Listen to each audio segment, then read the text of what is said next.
Good morning, everybody. My name is Deb, and I want to welcome you to another episode of Just for Deb's RV Transport Adventures. I'm currently in Goshen, Indiana.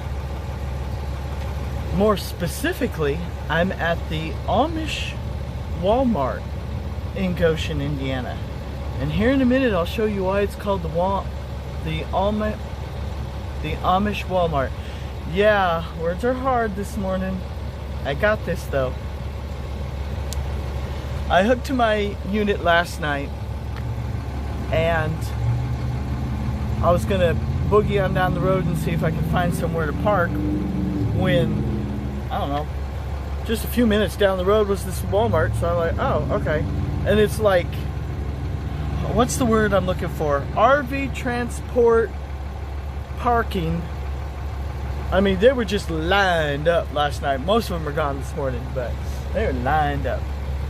Alright, my load is going to Detroit Lakes, Michigan. Never heard of it, so I'll be able to check another one off the list. Let's see, it's a 42-foot travel trailer. It's probably the longest unit I've ever pulled. And my traffic manager, she called me on the phone yesterday because I had asked her about a load that was on the load board. No, that one's already been dispatched. This is what I've got. So she sends me a list of everything she's got, and I pick something. I picked a load going to Oregon. She calls me back. That unit is too heavy for you. And I'm thinking, well, why'd you send me the unit? But I'm like, okay, whatever. She goes, this is what I've got. And she starts rattling off all of these destinations and stuff, and I'm like, I started to glaze over, and I'm like, just give me the longest thing you've got. It doesn't matter where we go. So there's where I'm going. Yeah, forgot already. Oh my. But you're probably used to that by now. Okay. I want you to see the unit I'm getting ready to pull. When I started in the RV transport business, I thought, man, I hope I never have to pull one of these. And there I am, getting ready to kill it. I'll turn the camera around so you can really see, but I call it a box because it's got a square nose and it's not aerodynamic at all. So let me turn it around so you can see.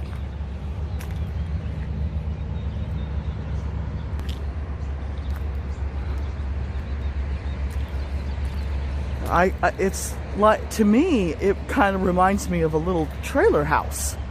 I don't know how else to say it. Not exactly what you'd call aerodynamic. But oh well, it's a job.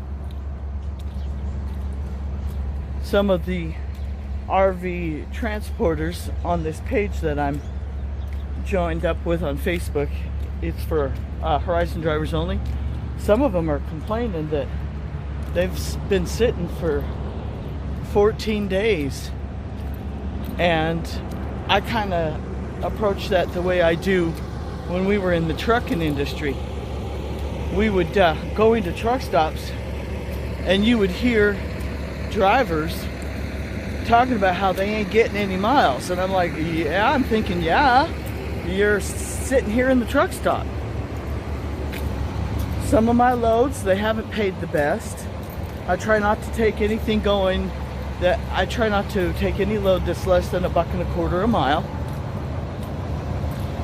And it's keeping me moving and it's keeping money in the bank. So I'm happy with it. All right, there's your tour slash walk around slash. This is why it's called the Amish Walmart.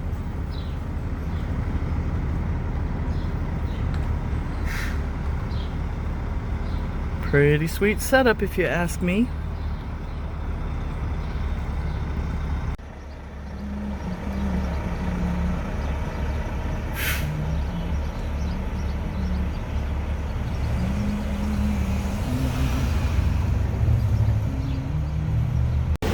How about an update, folks, from Johnson Creek, Wisconsin? It is a fantabulous day. We got a little bit of clouds, we got a little bit of blue sky. It's awesome. It's pretty warm. Okay, about this unit that I'm towing. Word, it has been the biggest pain in my butt. First of all, I don't know if you can see. Yep, you can see. Manual crank. You know what that meant? That meant I couldn't get my truck raised up high enough to really utilize my weight distribution hitch. My troubleshooter slash mechanic says, well, you can drive the truck up on a hump, relieve some pressure, and then put some more on the, take up another notch on the hitch. And I'm like, yeah, I don't want to mess with it. Which brought me to my other issue. I had to slow down. I'd been trying to do a new 62, 63 miles an hour. Yeah, that ain't happening with this unit. It was all over the road, and I had to slow down, so I've been doing 55. I don't mind, but this unit has given me a workout. So not only is it rough and swerve all over the place, when the semi passes me, it wants to suck over into the semi, so 2 hands extra tight on the wheel. And when we hit a bump, oh my word.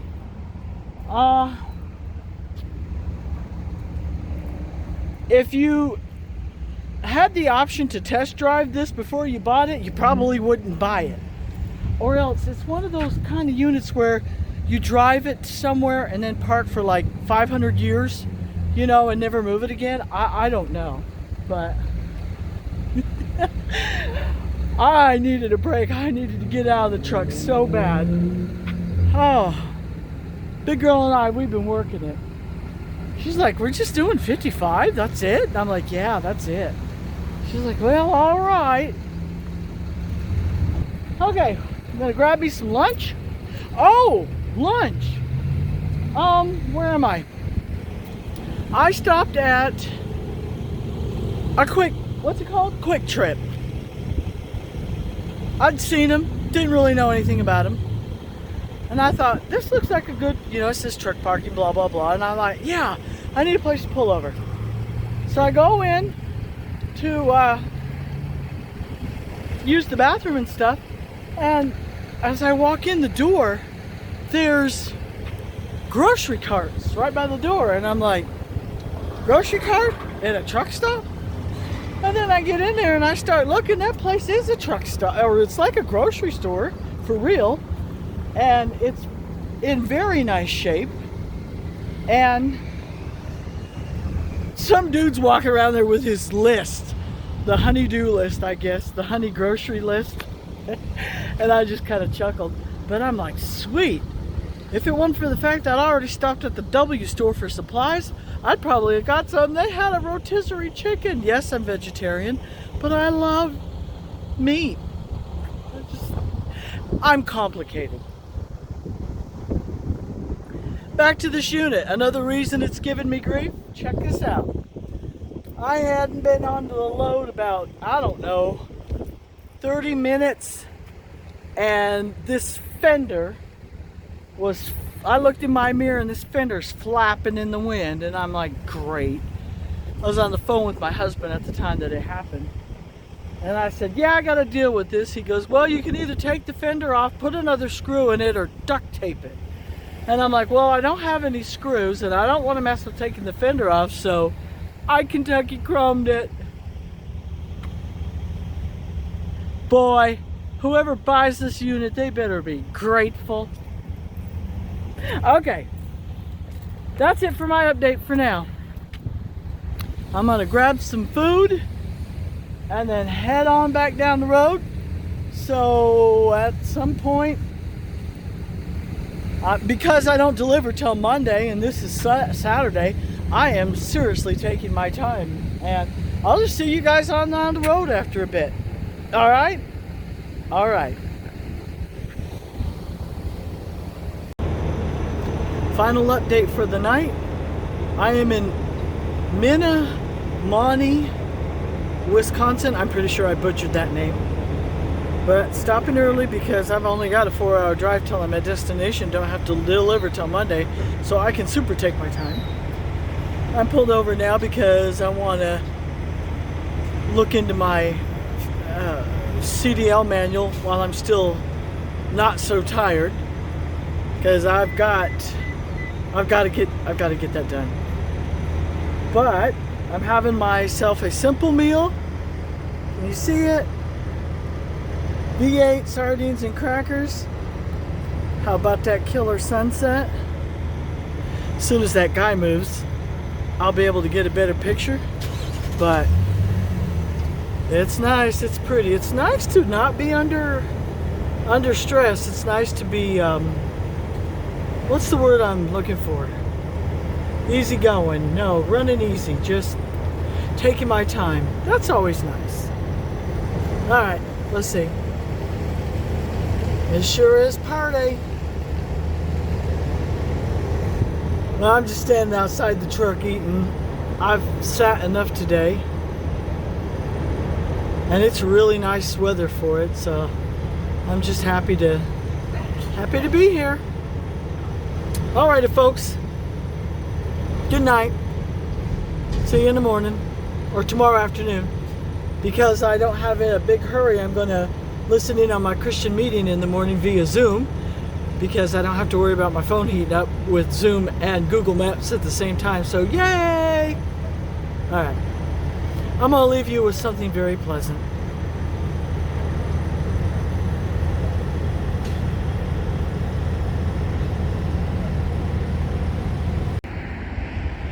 Morning, everybody, from Detroit Lakes, Michigan. I'm minutes from delivering. They open at 9 o'clock my time, their time, 10 o'clock my time. So I drove around to get myself some breakfast. I don't mind saying that I'm getting a little tired of this COVID thing, people using COVID as an excuse for stuff. I went to get breakfast this morning. I couldn't even fit into the McDonald's parking lot, but I found a Burger King, and I whipped into the parking lot. The dining room's closed, and that's getting old, okay? I mean, it's just getting old. I mean, let's open up a door so that people can get in. They can't go through the drive-thru. You know, put a sign on the door, wear a mask.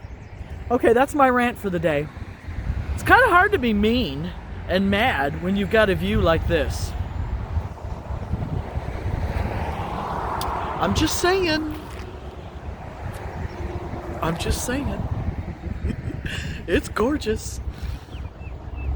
I didn't even catch the full effect of the fog, too. It was real foggy this morning. Absolutely beautiful. And I know the wind's blowing, so you're probably catching some of that, but it's just too pretty not to share. Just too pretty not to share. I like it. Alright.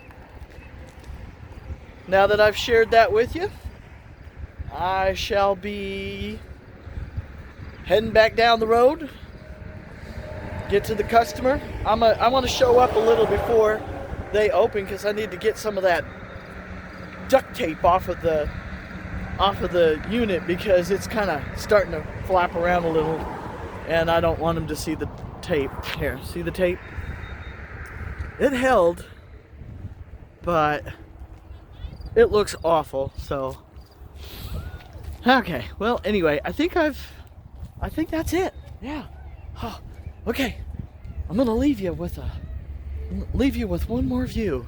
I just can't get over how gorgeous it is. And you know, water is my happy place.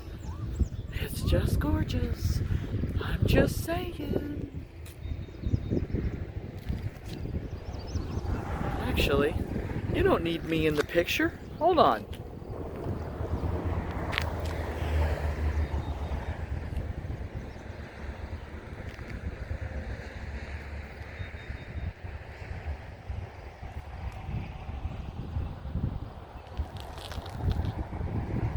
The end. All right, final update for this episode from Detroit Lakes, Minnesota. Delivered. I'm very happy to get that box off the back of my truck. It was kind of an interesting morning. I show up at the customer, and a couple of guys in company in the company pickup truck drive up to me and they go, yeah, we had a fire and we need you to deliver it over to our other yard. If you'll follow us, we'll take you over there. I'm like, yeah, sure, no problem. So get over here, and I go to unhook, and the guy, I'm doing my unhooking, and the guy's like, he comes around the corner and he goes, the shut-off switch must be off. I can't get the slide to slide. I said, yeah, or my battery's dead. I said, I've been having trouble with that. Sure enough, my battery was dead.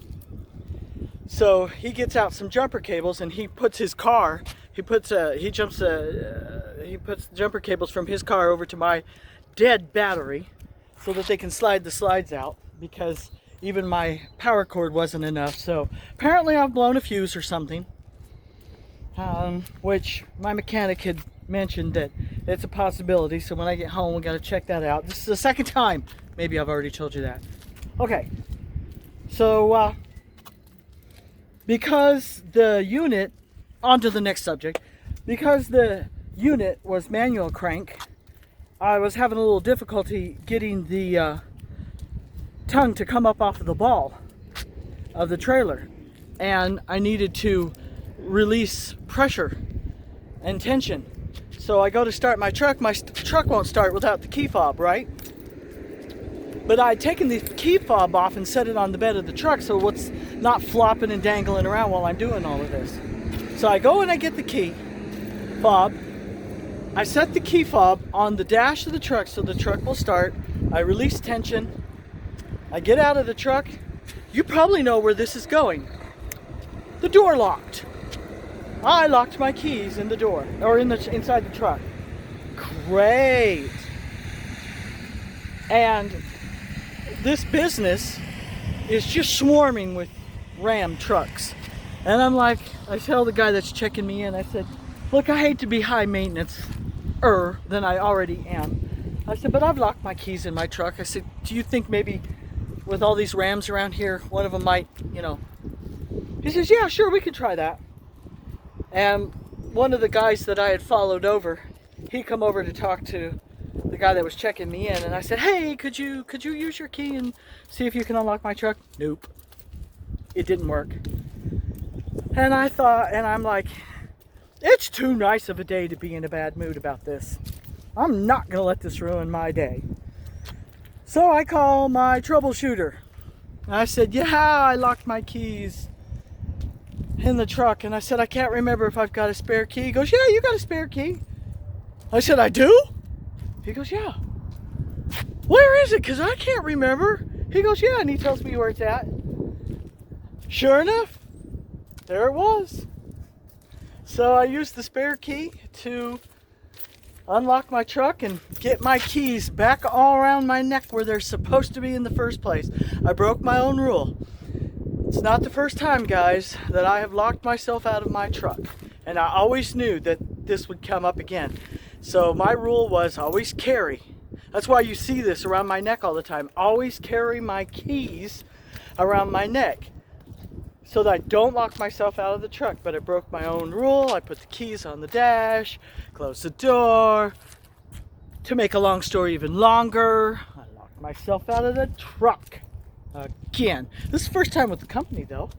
So, another first for me. Locked my keys in the truck while working for Horizon. It's okay. I am going to have a fantastic day. I Googled a laundromat, and I would like to wash my summertime clothes because I thought it was going to be cold, and I put on winter clothes, longer pants.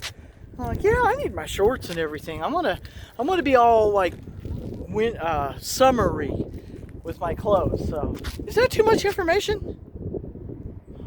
Anyway, I'm on my way to the laundromat. So I'm going to end this episode now so that I can post it, because as you know, I have not posted pictures of the unit because I wanted it to be a surprise. And I wanted you guys to be like, oh, I gotta watch the episode so I can see what she was towing. Thank you guys very much for watching. It'd be super awesome if you would click the subscribe button if you haven't already. Please share if you think it's entertaining. Like, push the like button. If you like it, push the like button if you don't, even if you don't like it. And ring the bell. Apparently you ring the bell, you get notifications of the next video, I guess. So anyway, and yeah. And as always, I welcome comments. And remember guys, it's all about the perspective.